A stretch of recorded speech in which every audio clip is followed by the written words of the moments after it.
Suffering in silence. You know, when I was growing up, there was a saying, what happens in this house stays in this house. And that could mean just keeping, private things private, letting the family deal with things. But it also could mean suffering in silence. It could mean that you're not supposed to get help from anybody. You're not supposed to let anybody know what's happening to you because the image of the family is more important than your personal health, your personal safety.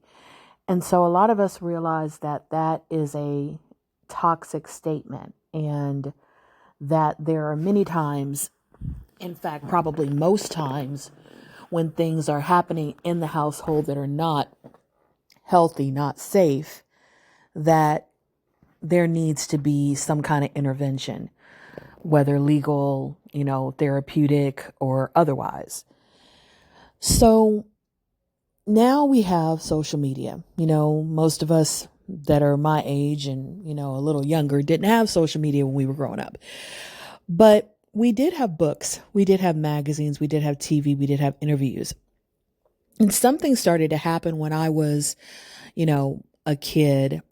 People started to write about their experiences and tell their experiences that had not really been publicized before. I remember reading, I Know Why the Caged Bird Sings by Maya Angelou. And that book was very instrumental in a lot of people realizing that they were not the only person that had ever been abused as a child and had to deal with the repercussions of that.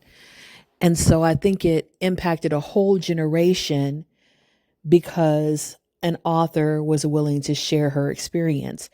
But the thing is, people will accept a lot of times when you wait till you're an adult to say what happened to you years or even decades ago.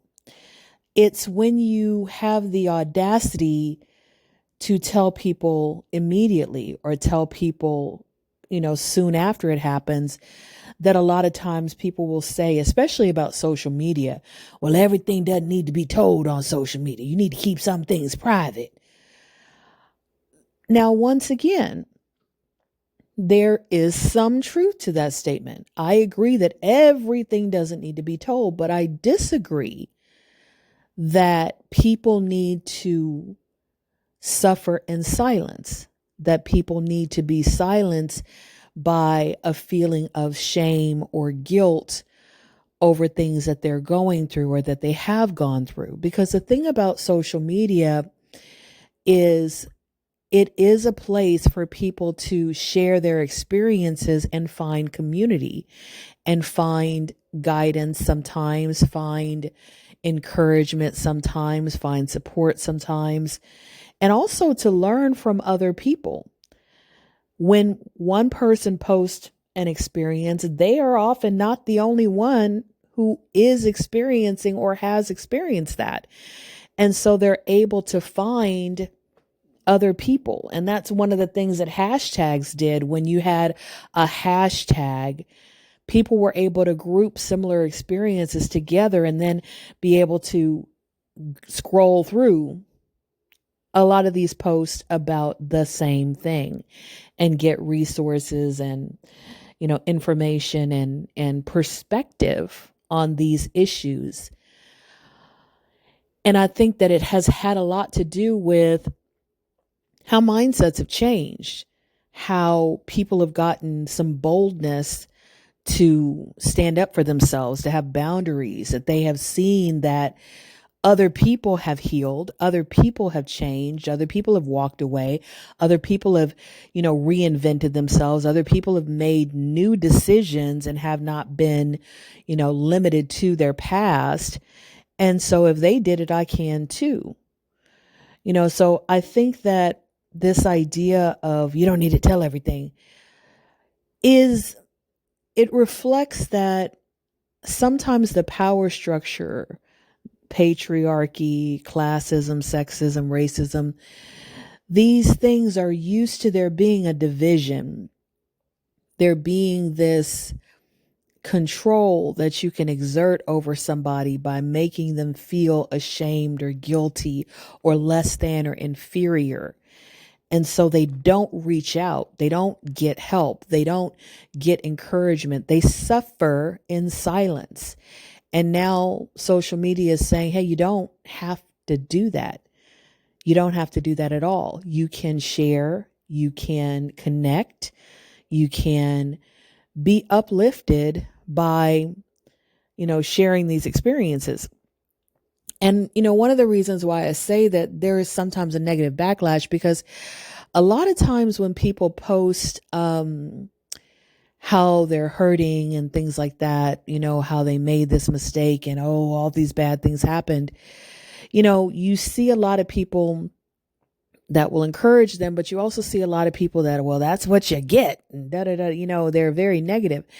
But those same people, when the person is trying to get advice or talking about something they're going through, they're like, well, you shouldn't be telling everything on social media. But you just were jumping on them for, telling a different story, telling a painful story. You were just beating them up. So now it's like you don't want them to get help, but you do want them to get criticized. You don't want them to get support, but you do want them to get vilified. You don't want them to get, guidance, but you do want them to get, like I said, criticism or ridicule. It's like you think that social media is supposed to be there to punish people if they, quote, step out of line, if they say or do something that you don't agree with.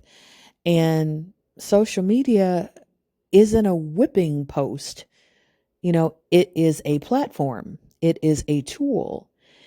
And I think that misery loves company. Sometimes people who haven't healed and they're bitter and they're stuck in their trauma, they hate the idea that somebody else can move forward, that somebody else can move past and heal, and that someone else can have the bravery to be vulnerable and share what they're going through with others and actually get positive reinforcement from that. They want that person, as I said multiple times, to suffer in silence. But we don't have to suffer in silence. The great thing about social media is it does provide a lot of help for people who are willing to accept it. May you walk in